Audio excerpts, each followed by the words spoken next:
Thank you so much for having me. I'm thrilled to be here today. I am a go-to-market advisor, a fractional CMO, and an executive coach with quite a bit of experience in the logistics industry specifically in technology, but across logistics.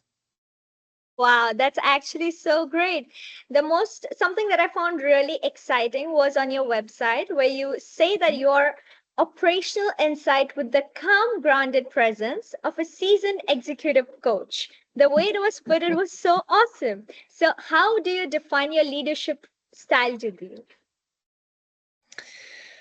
I would say that my leadership style, I mean, I do try to stay really calm and grounded. I think a lot about how we teach a lot of leadership skills to people. And the most Mhm. important thing is that the leader is the calm person in the room when everything hits the fan. You have to sort of stay even.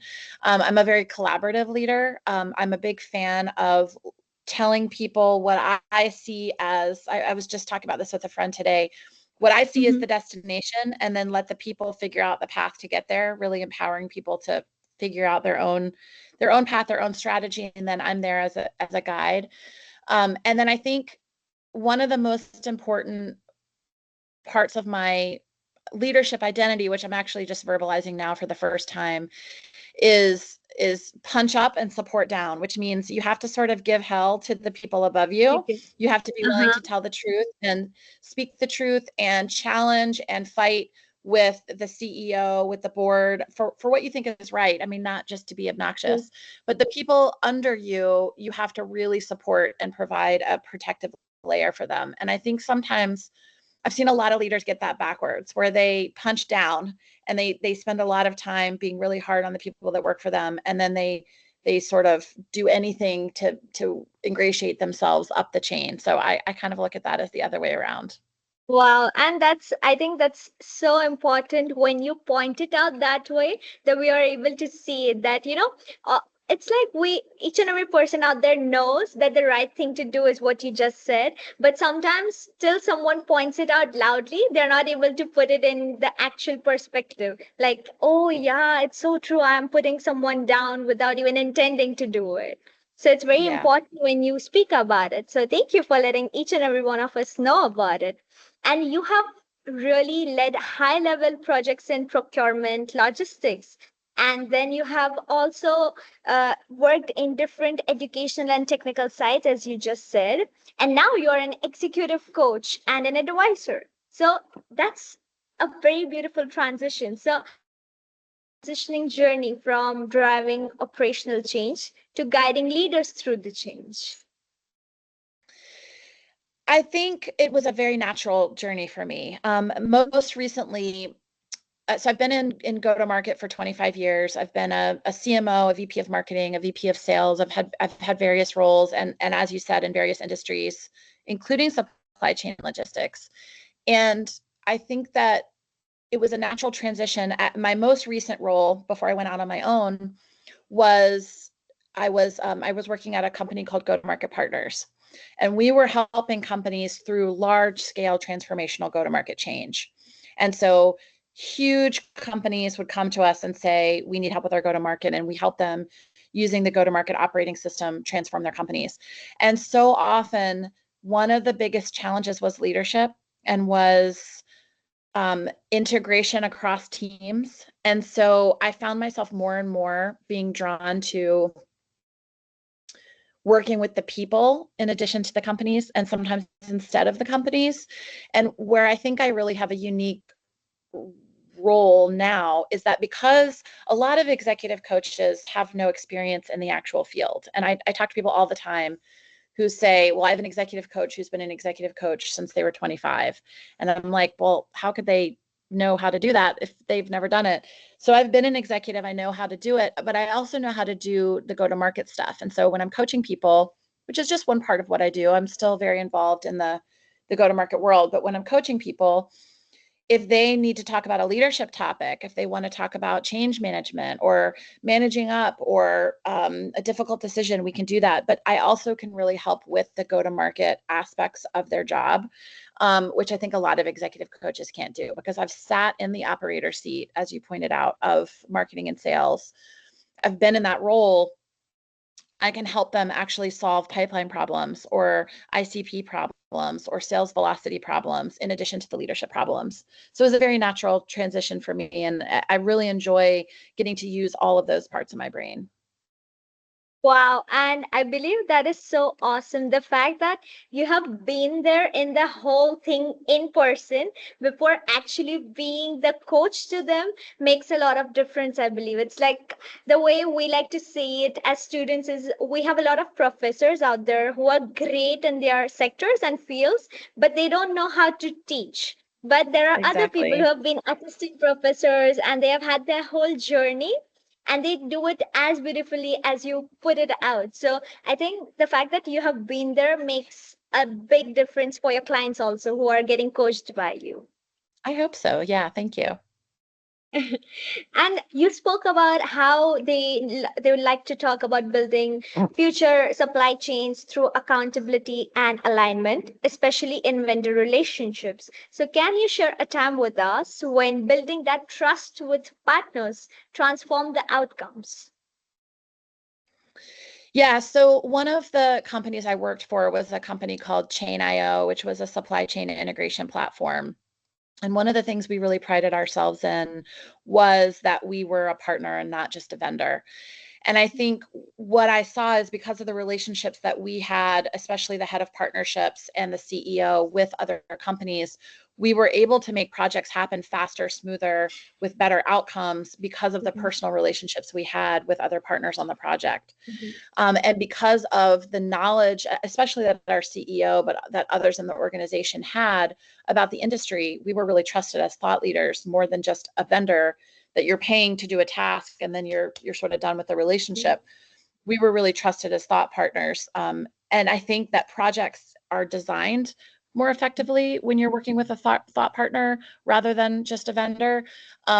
And the outcomes, it is important to measure the outcomes, to your point, the point of your question, to actually measure depending on what the goal of the project was. Is it to increase sales? Is it to decrease time?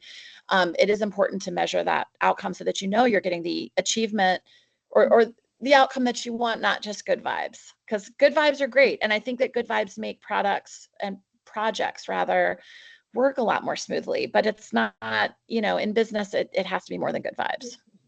Wow, Sarah, I'm learning a lot from you already just by talking about it. I wonder how, I would say, actually trained are your clients when they get to experience the whole journey with you when they deal with the projects in real world.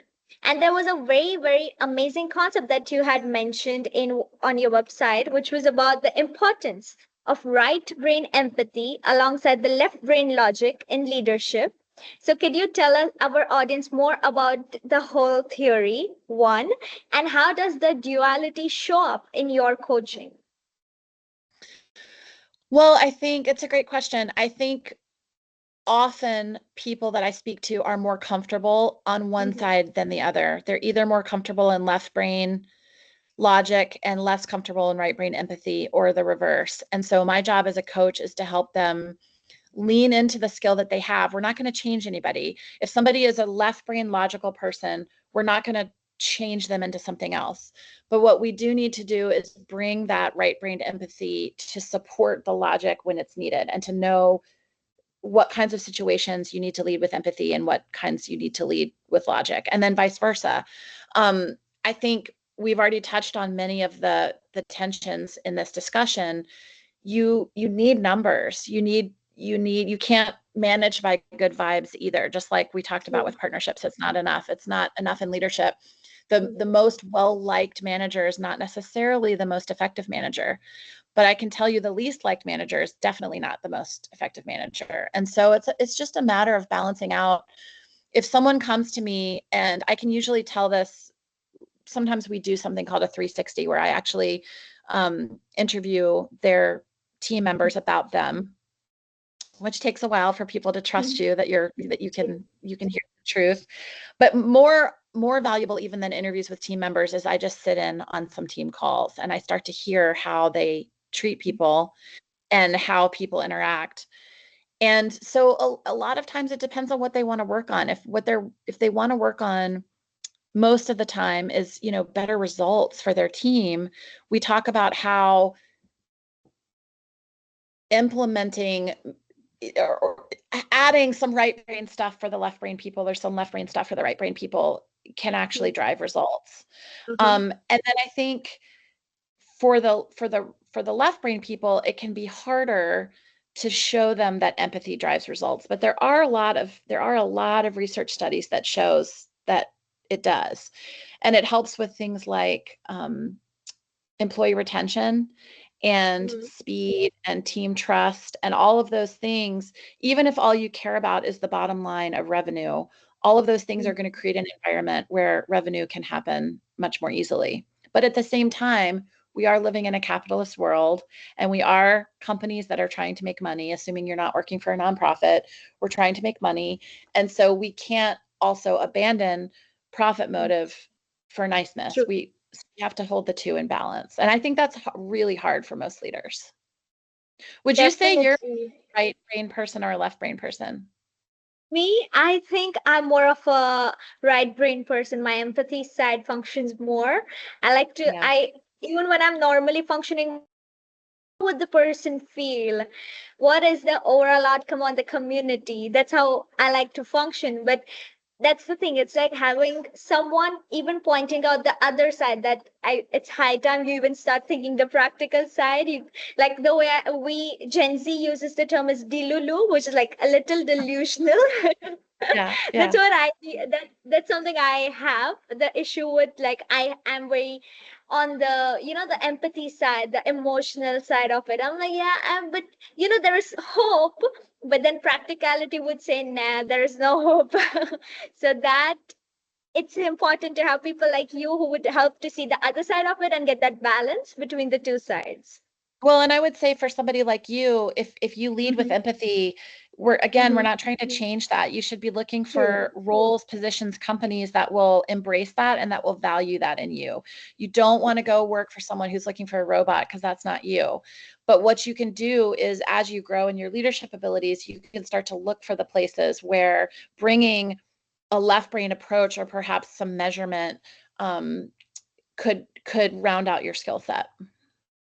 Definitely. And that's a very important advice I think that you have given me. Since like for me, I still haven't started my first corporate role, like the first job. So it's important that I target the companies correctly, or I'm just gonna have a burnout if I end up in a robot like company where I have to work for like crazy hours and just earn money and not the aspect which I'm good at. Yep, So thank you for absolutely. the guidance. Yeah. And a very important concept, which was leadership with agency, where you guide leaders to slow down, reflect, and reconnect with what matters, is pointed out. So, how can you practice pausing and clarity in order to bring stronger and more human-centered leadership style? I think the answer is sort of in the question, that the practice of pausing is what's important. And there's a lot of different ways to pause, but we often get, most of us are not working in life and death jobs. Most of us are True. not, right? And even in logistics and supply chain, where people think their jobs are very important and the global trade relies on us, and whether or not Amazon gets their 500,000 million buttons is very important, but it's not life or death. And I think if we can just take a pause when we're about to send an email, make a decision, have a conversation, even in a conversation, I find myself, it's the difference between responding and reacting. I can be very reactive. If someone touches off something in me, I can get defensive. I can kind of go on the attack. And if I can just take a moment and think about how to respond instead of react, that is going to help me in that conversation. It's going to help me with that decision. It's going to help me with whatever. And I think you sent me the questions you wanted to ask me later on. So I have some ideas for how to sort of bring some mindfulness to that. But I think the idea that's important is just the idea that probably whatever you're working on is not life and death. Take a pause. And if you are ever yelling at someone, abusing someone, being cruel to someone, you are not acting from your best self and you're not being a good leader. There's no excuse for that. There's really no excuse for that. If someone does the biggest mess up you can possibly imagine, you fire them and you fire them calmly. There's no reason to ever lose your cool. And if you're having trouble keeping your cool as a leader, you need to work on that. It's not okay, in my opinion. Definitely. And that is a very important life lesson for people like us who are going to start with the corporate world. I think in the start, it's just going to be a very imaginary way how we've thought it that, oh my God, it's the first salaries, and I need to keep on climbing the ladder. I can't stop. I can't pause. It has to be a proper hustle. And in that time, thinking that yes, Sarah had said something very important about pausing. It's very important to remember it and implement it so we don't mess up our own health. One, the whole idea of leadership, especially. So thank you, Sarah, for that one.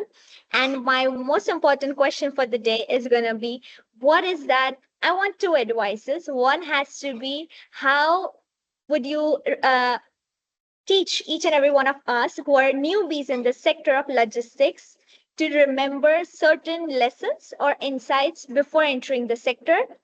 It's about the sector. And the second has to be about leadership. What leadership rules or ideas do we need to know so that we can be better leaders when we are at that position? Those are big questions. I mean, in terms of what you need to know about the industry, that's too big for us to tackle in this call. But what I would say is there's a lot of places to learn. And specifically, if you are a woman in logistics, which I imagine most of your listeners are, there are several amazing podcast groups, trade organizations that have very generous people that are willing to teach and learn. So I think, and then of course there are certifications and classes and also all sorts of ways that you can learn about the industry. What I will say is from the go-to-market perspective, which is my background, which is marketing and sales, I think the logistics industry is far lagging other industries. And so if you're interested in getting into marketing or sales specifically in logistics or freight or supply chain, it's pretty easy to blow people away with your strategy if I'm not a believer that you necessarily have to stay in the industry the whole time. I think you can get experience in a variety of industries. And I actually think it's really important to have experience in a variety of industries because you bring best practices from one industry to another. And supply chain is an industry where people are still managing things using spreadsheets when like very commonly they are managing things using spreadsheets when we have a million tools and AI and technology and things. It's crazy to me that Amazon can tell me when I order something from Amazon literally where it is in my neighborhood on the truck.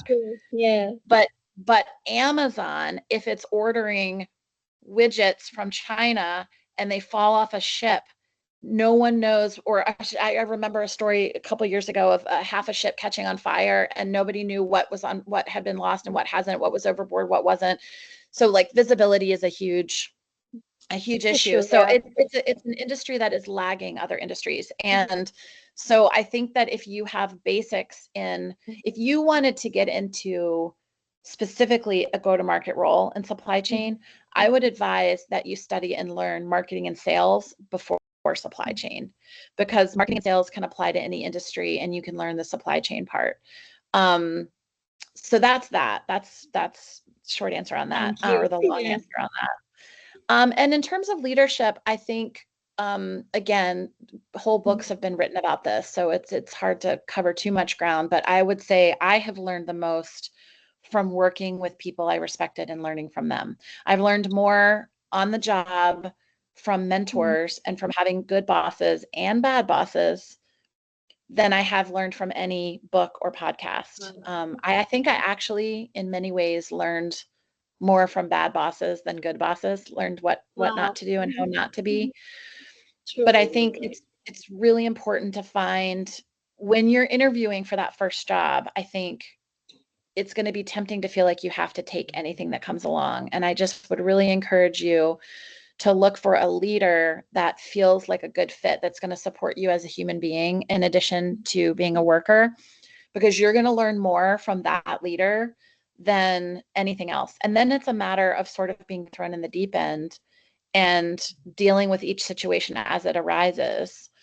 Because there's going to be people who are very comfortable with making strategic decisions about the future of the business, but really struggle to manage people.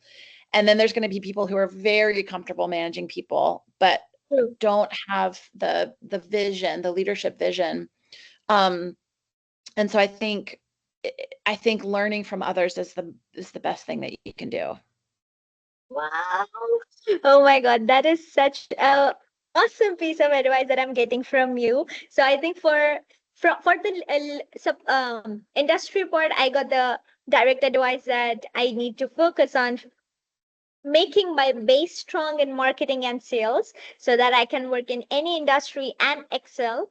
And for the leadership aspect, I think it's going to be get your hands dirty by getting in the field. Yeah, exactly. Perfect. Thank you so much, Sarah. Today, I have learned a lot, not just about leadership, but also about how differently can people function, especially the left brain and the right brain theory that I wasn't personally aware of. It is really interesting, and it's really like insightful as to how it actually functions. Like even when I'm functioning, when you ask me, I'm like, oh yeah, I think I use my emotional side way too much. Till then, I didn't actually have a name for it, that okay, it's the left brain functioning run and not the right brain. So thank you. We learned a different concept today, and I hope that each and every person who watches this is going to remember important two lessons that you actually provided us about the industry and leadership, as well as the beautiful, amazing insights that you gave us. Thank you for joining me today. Thank you so much for having me.